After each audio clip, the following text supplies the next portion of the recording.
I would like to tell people that my legacy is my faith. I am so thankful that the love that's in this family, and it'll continue on. And we know by the farmers and those that have worked so hard to feed the world that this is the foundation of the United States of America, is to be fed abundantly, cheaply, and the best food there is in the world. A legacy lives on forever, and the legacies of America's rural communities deserve to be memorialized and shared with great joy. Together, these stories reveal a beautiful tradition of hard work, perseverance, and love. Big Iron Auctions is proud to share your legacy.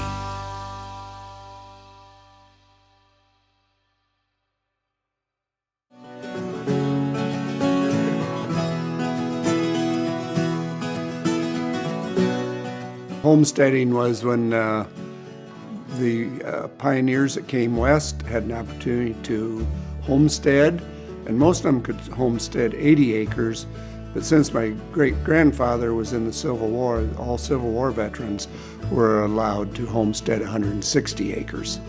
Well, my great-grandfather was in Civil War, and he was in Philadelphia. He was called to duty at Old Independence Hall when Abraham Lincoln was assassinated, and he stood guard duty over the front of the casket for 12 hours controlling the crowds. Well, after that, he met his wife, Emily Ames O'Brien. There they had the ambition, the will to move west. Joe and Rachel and Sharon and Silas, this is a book, Clay County Atlas for 1909.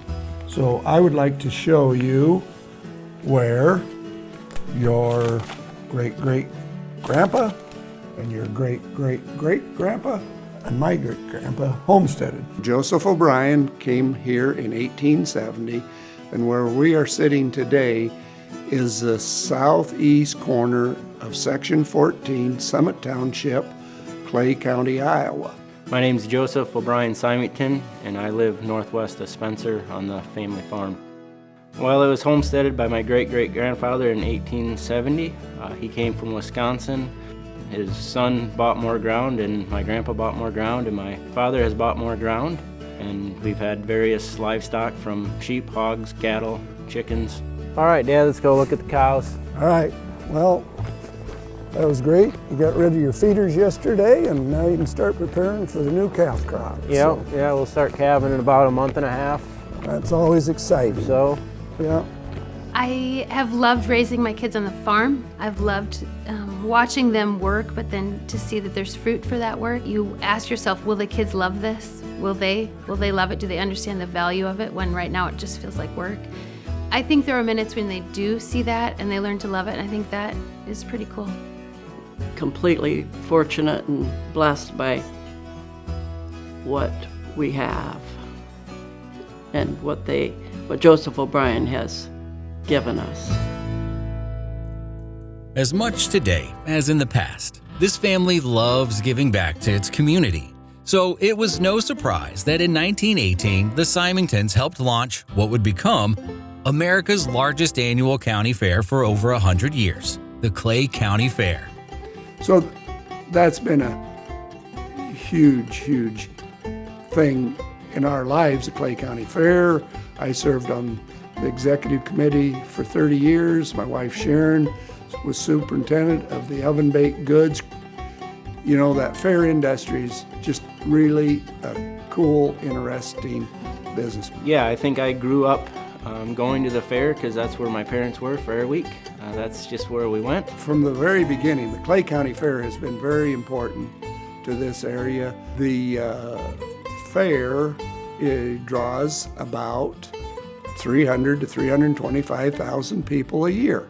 Then to go to the concerts and the racetrack and see the races and the tractor pulls and the carnival, and to have your kids grow up in that, and see how many days you can go without a corn dog. It's all good. It's a great time to go to the Clay County Fair. I help with the open class sheep show, and also now my one daughter, specifically Lucy, and our other daughter Annabelle. Lucy enjoys showing some cattle, and Annabelle hopes to start showing some as well. I always said, my faith comes first, my family next, and then the fair. Sharon sometimes thought the fair came before the family. Maintaining the family tradition has been important to this family. Each generation of Simingtons has remained connected to their roots, including their 1917 Hudson Touring Car that was purchased brand new by the son of the original homesteader.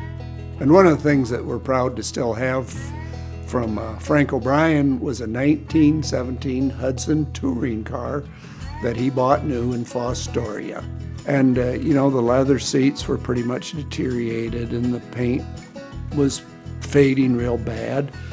But when Fostoria was getting ready to have their centennial, then Sharon and I decided to get it refurbished. And so we took it to a fella, and he did a beautiful job. Well, Sam, this is that 1917 Hudson Touring Car, and basically, when we got restored, it was in this condition.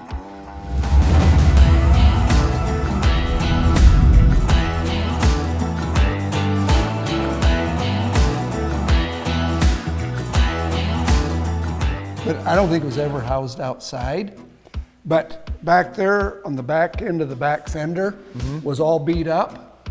And that was from when they put chains on in the mud. I can't believe they drove it much in the winter without windows in the side. Did you drive it before it got restored? When I was in high school, it was in a shed, and we'd take the boards off the shed and get it out. And friends of mine in high school, we'd drive her down to Spencer and back. It just shows me that times never change. Kids are still kids. Kids are still kids, yep.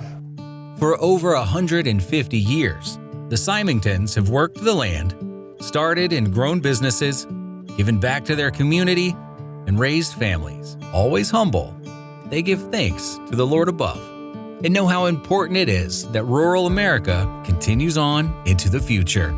The Simingtons really, in my opinion, demonstrate what it is to be small town America.